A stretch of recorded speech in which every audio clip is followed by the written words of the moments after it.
காலையிலே ஒரு இல்ச்சாய் நம்ம கிட்ட மாட்டினான். நல்ல ஆட்டம்.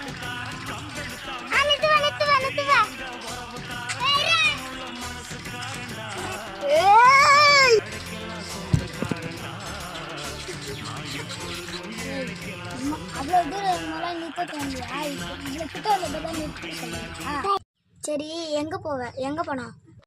சைடா பேட்டை போனா ஆட்டோ ஒன்றும் சைடாலாம் போகாது, ஸ்ட்ரைட்டாக தான் போவோம். சரி சரி, உள்ளே இரு.